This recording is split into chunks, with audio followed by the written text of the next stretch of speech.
3 days before he vanished, he told his sister something chilling. He said, "If I disappear, don't look for me. It was meant to happen." At the time, she laughed. 3 days later, he was gone.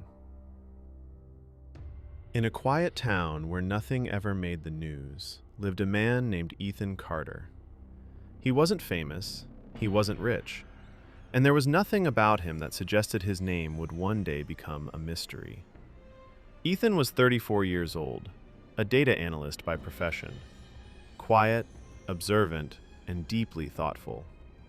People described him as predictable. He followed routines. Same coffee shop, same walking route, same seat at work. But what no one knew was that Ethan believed something was coming for him. Something he couldn't escape. Something he had seen in his dreams. Something that whispered to him in the dark. Ethan lived alone in a small apartment on the edge of town. No pets, no drama, just a simple life.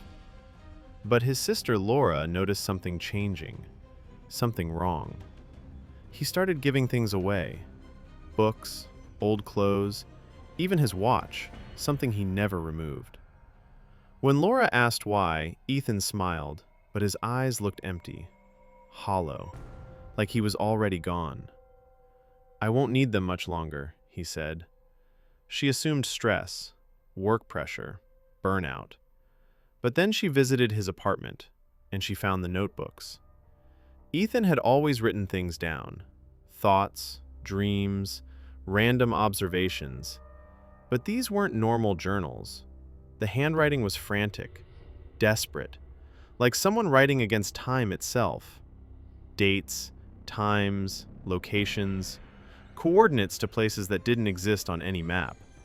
And one line, repeated again and again, on every page, in the margins, growing larger and more violent.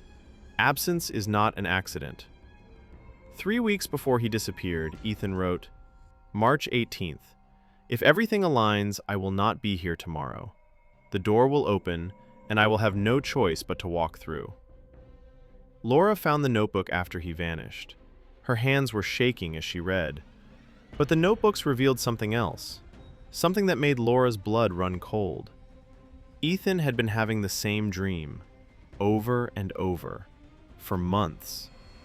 In the dream, he stood at the edge of a river.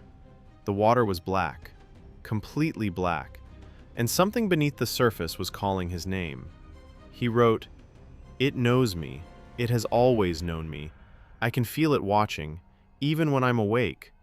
And then, in red ink, "Some people are marked. I am one of them." Ethan began warning people, not dramatically, not emotionally, almost robotically, like he was reading from a script only he could see. To a coworker, he said, "Some people leave without dying. They just stop existing." The coworker laughed nervously, but later they said Ethan's voice sounded off, flat, like it wasn't really him speaking. To a friend, he said, "If I stop replying, don't worry. That means it worked. That means I'm where I'm supposed to be." And to Laura, the night before he disappeared, he said something that still haunts her. "Promise me something. If I'm gone, don't search too hard, because if you find me, you might not like what you see." Laura laughed nervously. "Ethan, you're scaring me." He stared at her. His eyes were different, darker, like something else was looking through them. "Good," he whispered.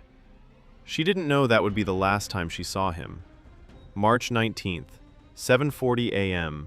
Security cameras showed Ethan leaving his building. No bags, no rush, just walking. But if you slow down the footage, you can see something strange. He never blinks. Not once. His face is completely expressionless. And his shadow moves differently than he does. He never arrived at work. His phone was later found, on a park bench near the river, the same river from his dreams. Battery full, no damage. The screen was cracked from the inside, and there was one unsent message. "It's quieter than I expected. and so much darker. But here's what disturbed investigators most. When they checked the Time 1 stamp on that message, it was sent 3 hours after Ethan disappeared. How is that possible?